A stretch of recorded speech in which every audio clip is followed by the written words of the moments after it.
10 ఏళ్ళు కేసీఆర్ ప్రభుత్వం ఉండే 10 ఏళ్ళు మరి ఆనాడు మన నెత్తి మీద మన మెడ మీద కత్తి పెట్టిండు నరేంద్ర మోడీ. మీ దగ్గర దామగుండంలో ఒక నేవీ రేడార్ స్టేషన్ కడతాం, మరి మాకు 2000 ఎకరాలు ఇయ్యాలి వెంటనే అంటే కూడా మనం ఇయ్యలే. ఎందుకు ఇయ్యలే? ఒకటి, వాళ్ళు చేసే పని మంచి పని కాదు. 12 లక్షల చెట్లు కొట్టేస్తున్నాడు.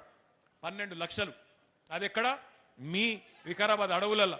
ఎక్కడనైతే చెట్లుంటేనే ఆ చెట్ల గాలితోనే ఇక్కడ ఈ గాలి మంచిదని చెప్పి ఇక్కడికి మరి టీబీ విశ్వవిద్యాలయం కూడా టీబీ వైద్యాలయం కూడా ఇక్కడ పెట్టినరో అట్లాంటి వికారాబాద్లో 12 లక్షల చెట్లు కొట్టేస్తామంటే కేసీఆర్ గారు ఒప్పుకోలే.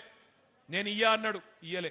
కానీ ఈరోజు దామగుండం రాడార్ కేంద్రం కోసం కేంద్రం ఒక మాట అడగంగానే బడే భాయ్ ఏక్ బాత్ బోల్ దియే తో छोटे भाई मान गए, दे दिए देने के बाद क्या हुआ? अभी ఒక్క మాట అనగానే రేవంత్ రెడ్డికి మోడీ అంటే భయం. ఎందుకు భయం? మీకు ఎరికే. ఏమైనా గట్టిగా అంటే ఆయన తీసుకుపోయి లోపలేస్తాడు, బెయిల్ మీద ఉన్నాడు, బెయిల్ క్యాన్సిల్ అవుతుంది అని భయం ఆయనకు.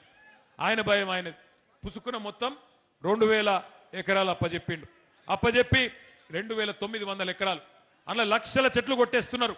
ఇక్కడి పర్యావరణ ప్రేమికులు, ఇక్కడ ఉండే స్థానిక నాయకులు మరి వాళ్ళంతా కూడా కొట్లాడుతూ ఉన్నారు, చెప్తా ఉన్నారు, అయ్యా ఇది మంచి పని కాదు, భవిష్యత్ తరాలకు నష్టమవుతుందంటే వినిపించుకుంటోడు లేడు.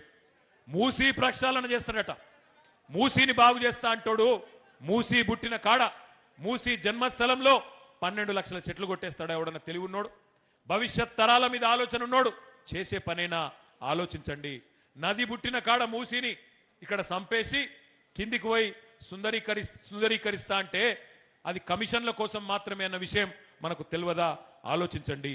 ఇంకొక మాట కూడా నేను అంటా ఉన్నా, ఇందులో పాపం ఒక్క కాంగ్రెస్దే కాదు, బీజేపీది కూడా ఉన్నది. బీజేపీ కాంగ్రెస్ ఇద్దరు కలిసి ఇవాళ మూసీకి ఉరివేసే ప్రయత్నం, మీ వికారాబాద్ అడవులకు ఉరేసే ప్రయత్నం చేస్తూ ఉన్నారు. తప్పకుండా ఈ విషయం కూడా మీరు ఆలోచించాలని చెప్పి నేను కోరుతా ఉన్నా. ఒకటా రెండా ఎన్ని పనులు చేసిండు కేసీఆర్ గారు మీ వికారాబాద్కి?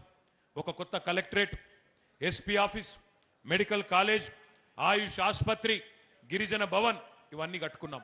ఇప్పుడే ఆనందన్న చెప్పినట్టు 93 కోట్ల రూపాయలతో ఆనాడు 2023లోనే నన్నే పిలిచిండు, నేను సబితమ్మ వచ్చినాం, ఇక్కడ ఆరోగ్యకి కూడా శంకుస్థాపన చేసినాం.